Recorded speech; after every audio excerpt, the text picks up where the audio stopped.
David again spares Saul. Now the Ziphites came out of the desert country to Saul at Gibeah, saying, "Look, David hides from us at the hill Hachilah opposite Jeshimon." Then Saul arose and went down to the desert of Ziph with 3,000 chosen men of Israel to seek David in the desert of Ziph. And Saul encamped by the road in the hill Hachilah opposite Jeshimon. But David stayed in the desert, and he could see that Saul was coming into the desert to pursue him. And David sent out spies and learned Saul came out of Keilah well armed. So David secretly arose and came to the place where Saul lay.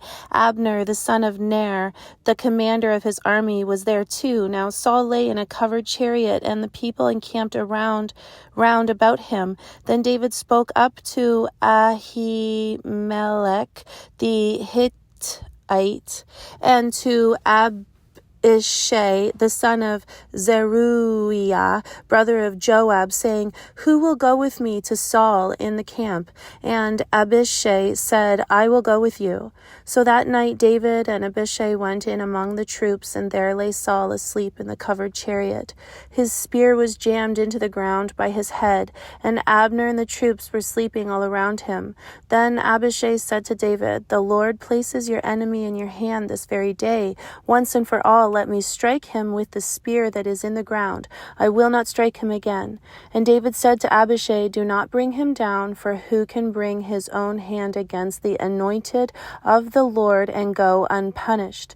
David said, "As the Lord lives, the Lord shall strike him, or his day may come to die, or he may go out to battle and be added to his fathers. The Lord forbid me that I should bring my own hand against the anointed of the Lord, but indeed take the spear from by his head and the container of water, and let us both go." So David took the spear by Saul's head and the container of water, and they went away. No one noticed or knew what happened or even awoke.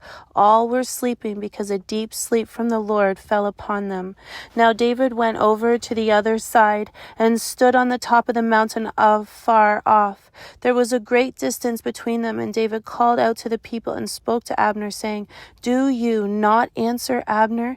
Then Abner answered and said, "Who is that calling out to me?" So David said to Abner, "Are you not a man?